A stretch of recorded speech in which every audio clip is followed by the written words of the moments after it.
Give some advice to the youngins because they're out here just popping babies. You know, listen, strap up, bro. You know, if she ain't your girl or somebody you see a future with, like strap up. You know, I know it's different. The pleasure's not the same.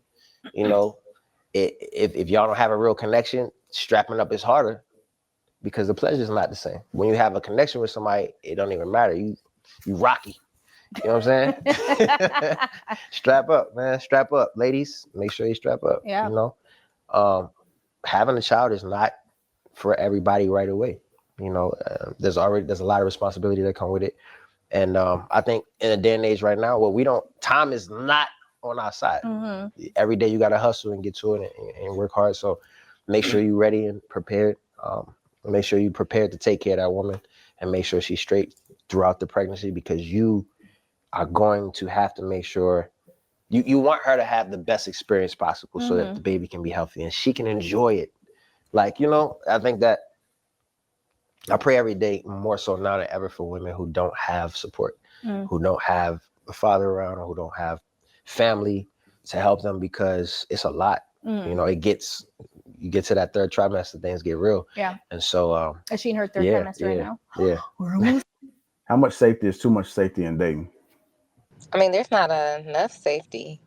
For one, I think there is spiritual safety, you know, connection. A woman, especially knowing, you know, her energy, knowing her inner being and knowing connecting with a man, you know, where's he at? Where's his mind headed? You know, how is he going to hold you in those places where you may need emotional stability? Physical just isn't going to cut it. You know, I think that's something that definitely needs to be even more protected as well, because if you have that, then you definitely know you're going to strap up for sure. You know, and getting tested, people need to get tested often. So yeah, there's not too much safety to me. I think there can absolutely be too much safety. And that's when I think from the time you start dating and you meet somebody to the time you eventually may get married to that person, there's you give more and more each time in each period, each season. So of course, like when you first meet somebody, you are very on guard because you don't know that individual. But you might go on a few dates, 2 or 3 dates, and then you might feel comfortable with them knowing what you do for work or them knowing where you work or them knowing where you live, you know? And then eventually you might feel comfortable, you know, having sex with that person. And I think, you know, eventually you get to a point where you're giving that person more and more. And I think that some people, they don't give enough, and that can cause you to lose a good person. I know for me, like, you know, at least for me, when I hear women say, "Oh, I'm not cooking for no man until I'm married," or "I'm not doing this until I'm married," I'm like, "All right, yeah, well, a man like me is not going to, you know, a man with my character or, you know, who is like I am with my woman is not going to be interested in that type of woman." And, you know, that only matters if you're interested in that type of person. But there absolutely can be too much safety, too much self-preservation. I think when you try to preserve too much, you end up possibly neglecting the person that you're with or just not giving them enough. So I absolutely think some people are too guarded. I thought you were meaning in like having sex, because we were talking about, you know, babies being born and all that. Not necessarily like a relationship. Maybe I misunderstood. Mm-hmm. That's how I interpreted it. What I answered. Go ahead, Luis. Yeah. There are a lot of women out here who are much quicker to deal with the box than they are willing to cook for you, which I think is reverse. But anyways, there's a lot of factors that when safety comes into it, you know, we think about just the sexual aspect, right? But to kind of give credence to what Miss Fuji said, you know, there is the emotional, there is the spiritual, there's all these other things. And also too, like people worry about, you know, getting tested for STDs and stuff like that. A lot of people haven't been to the doctors in the last 2, 3, 4, 5 years. I mean, let that sink in with you. You'd be surprised. That's terrible. You'd be surprised when was the last time somebody had their blood work done, their checkup. So there's a whole slew. We could go down that rabbit hole, but just to kind of stay on course, I think that there should be gradual levels of access and gradual level of of opening up, but I don't think that's all up front. I think this is just a process that you go through, especially when developing with somebody. And yeah, you should always strap up because unfortunately, like, every year there's always these new numbers of how many new infections and what's happening in the inner city, and more and more younger people are being more active and their decisions are kind of derailing their life, right? And it's affecting not only their family themselves but everybody around them. So I think that's something that needs to be greatly promoted, but I think also too responsibility. I think we're talking about strap up, but I don't think that people talk about the responsibilities of when you don't strap up and the things that follow after that. So there's like a whole education process that goes with that. But you? All right, go ahead, Shan. How much safety is too much safety in dating? I don't understand that question, but I don't think dating is safe. I think that if I look at it from the stance that Dope took, I mean, I think that you can be too safe, like just not taking it any step further. Like you just don't want to commit to anything, and so you are just protecting yourself. But then if I look at it from a different standpoint, when it comes from female, I don't think that dating is safe at all. It gives you, there's no return in dating. It's a great time, maybe an experience, but that's it. If there's no finish line, if there's no intent, there's no ring, no commitment, somebody being responsible for you, covering you, it's just an experience. It's not safe at all. That's just my opinion. So when you bring up dating, you're referring to as far as dealing with multiple people? I'm referring to dating one person. It's plenty of people dating one person and never get to the finish line. It can be from one person to several people. At the end of the day, they both sometimes end up in the same spot where you are still not in a relationship, a marriage. I know plenty of people who are in long-term relationships and they've been there for years, not married. I have a friend right now. She's been dating this guy loyal for 7 years. No ring. I don't see one coming. Okay, so based off of that, it's kind of safe to say that you are for marriage, that if you're dating, it should be leading to marriage. Well, so if one person wants marriage, whoever, nowadays I'm starting to see, my opinion, I think you should be dating towards marriage. But this new school thing they've got going on here, undoubtedly that's not the thing. I'm hearing more people like, oh, marriage doesn't benefit men, So I guess it depends on who you're dating.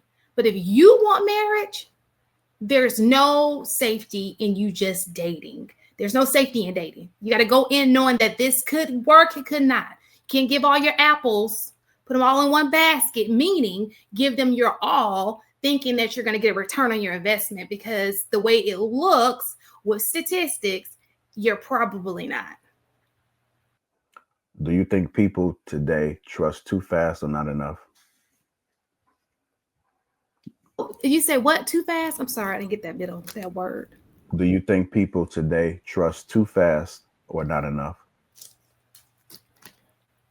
They confused. I think I can answer that. I feel like I'm gonna speak from my point of view. For me, I feel like you have to go in with some form of trust, because if you don't, then how would you be open, to even starting anything, or to even get what you're looking for if you have too much reserve. So I feel like there could be some trust, you let people show you them, open up, you know, as you start to trust even more. I'm not saying go in blindsided, but definitely I feel that there should be some. So I believe that's my point of view. Okay, go ahead, Naomi. So I think there's kind of a balance, and it comes down to the communication within the two people. Like if you have a conversation as far as, hey, this is going to be dating for marriage, then trust should be gifted, because that's what trust is built. There's no ifs, ands, or buts about it. And if you're going to be having a conversation like that with somebody, then obviously you have to trust them, because your vulnerabilities and your desires are going to be something that you have to verbalize.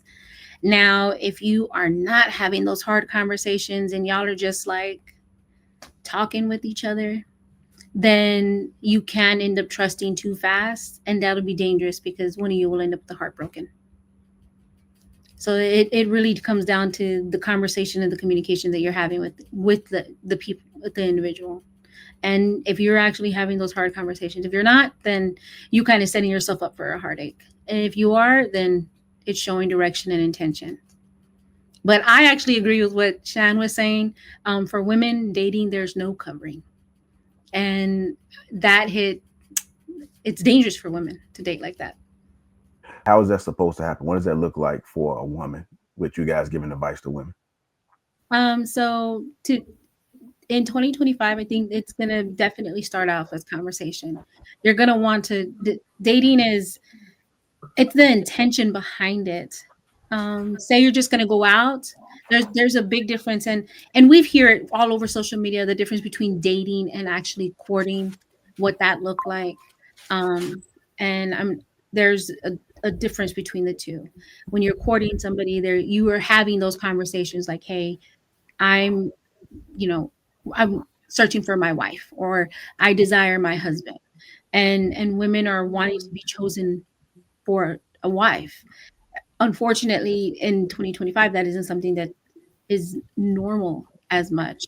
So people are dating, and with the lack of courting, which is how women end up in situations where they've been with one man for like 2, 3, 4, 5 years, and then they end up upset and bitter, like, he didn't marry me. But then 6 months later, they break up, and he's married to the next woman he ended up talking to, is because she required it. And that's the thing. I think a lot of people aren't having certain conversations because they don't want to feel rejected, so they just kind of sit. Men, from what I've seen, both men and women, they're avoiding certain conversations, and it's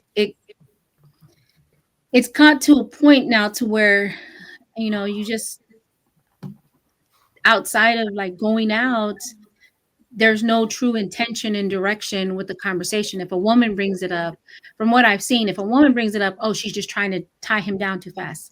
And if a man brings it up, oh, he's love bombing, and it's that, it looks like that on both sides. So to me, there's not enough mature people having that mature conversation in the beginning. Well, I also chalk it up to people not really prepared to have those conversations quite yet. And I say that because there are people who are trying to court people in their upfront in their intentions, but because that person on the receiving end has only been used to the regurgitated dating cycle and coming across people who are not intentional, once someone who is intentional and they're steady and they're talking to you consistent and they're talking about things that actually matter, or the things about life and building and etc., they get scared, because it's like, oh shit, like this is new. I've never experienced this. Like let me take 5 steps back, right? And you've been having those conversations incrementally, building up to that person, building up to that moment, but that person mentally is not prepared to that. They think they want the experience of dating. They want the butterflies, the flowers, the being outside, having somebody paying for something, holding your door. But the actual next steps of progression, a lot of people are not ready for. You know what I'm saying? Because once you start having those conversations, it gets uncomfortable because they haven't sat down long enough with themselves to have these types of conversations to understand what they really want and what do they want to have in their life. They haven't sat down with themselves long enough to understand what that looks like. And I think the last part, the last component, there was one more component I wanted to add. In terms of women feeling safe and covered in dating, I think the way we go about it is absolutely atrocious. I mean, we've had this conversation a long time ago. I brought up, close circle dating, community dating, right? You having people within the same circles of values, you are in same or similar echelons in terms of education, profession, etc., right? You're introducing people who are vetted. You know what I'm saying? Like, hey, this is John. I've known John for 15 years, et cetera, et cetera. Like, let me introduce you to this person, right? As opposed to swipe left, swipe right. He looks nice. I like his haircut. T-shirt looks cool. Let me go on a date with him. And you are walking into it blind, as opposed to close circle dating where you know somebody who's introducing somebody who is properly vetted, who you will probably engage in a much more enlightened conversation. Are you?